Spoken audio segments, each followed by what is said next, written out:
समस्त लोगों को रुलाने वाला महाबाहु रावण भूरी आंखों वाले हनुमान जी को सामने खड़ा देख महान रोष से भर गया।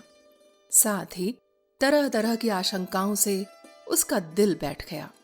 अतः वह तेजस्वी वानर राज के विषय में विचार करने लगा। क्या इस वानर के रूप में साक्षात भगवान नंदी यहां पधारे हुए हैं, जिन्होंने पूर्व काल में कैलाश पर्वत पर, जबकि मैंने उनका उपहास किया था, मुझे शाप दे दिया था। वे ही तो वानर का स्वरूप धारण करके यहां नहीं आए हैं। अथवा इस रूप में बाणासुर का आगमन तो नहीं हुआ है। इस तरह तर्क वितर्क करते हुए राजा रावण ने क्रोध से लाल आंखें करके मंत्रवर प्रहस्त से समयानुकूल गंभीर एवं अर्थयुक्त बात कही। अमात्य, इस दुरात्मा से पूछो तो सही, यह कहां से आया है? इसके आने का क्या कारण है? प्रमदा वन को उजाड़ने तथा राक्षसों को मारने में इसका क्या उद्देश्य था? मेरी दुर्जयपुरी में जो इसका आना हुआ है, इसमें इसका क्या प्रयोजन है? अथवा इसने जो राक्षसों के साथ युद्ध छेड़ दिया है, उसमें इसका क्या उद्देश्य है? ये सारी बातें इस दुर्बुद्धि वानर से पूछो। रावण की बात सुनकर प्रहस्त ने हनुमान जी से कहा, वानर, तुम घबराओ ना, धैर्य रखो, तुम्हारा भला हो। तुम्हें डरने की आवश्यकता नहीं है।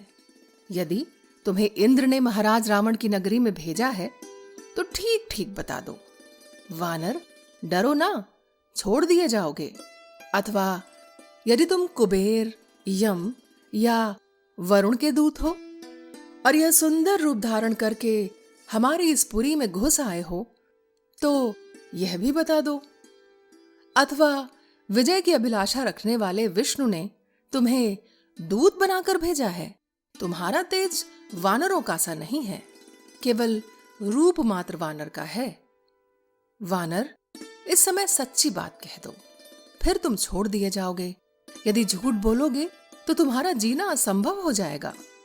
अथवा और सब बातें छोड़ो, तुम्हारा इस रावण के नगर में आने का क्या उद्देश्य है, यही बता दो। प्रहस्त के इस प्रकार पूछने पर उस समय वानर श्रेष्ठ हनुमान ने राक्षसों के स्वामी रावण से कहा, मैं इंद्र, यम अथवा वरुण का दूत नहीं हूं। कुबेर के साथ भी मेरी मैत्री नहीं है और भगवान विष्णु ने भी मुझे यहां नहीं भेजा है। मैं जन्म से ही वानर हूं और राक्षस रावण से मिलने के उद्देश्य से ही मैंने उनके इस दुर्लभ वन को उजाड़ा है।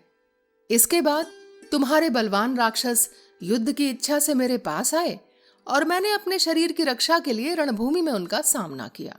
देवता अथवा असुर भी मुझे अस्त्र अथवा पाश से बांध नहीं सकते। इसके लिए मुझे भी ब्रह्मा जी से वरदान मिल चुका है। राक्षस राज को देखने की इच्छा से ही मैंने अस्त्र से बंधना स्वीकार किया है।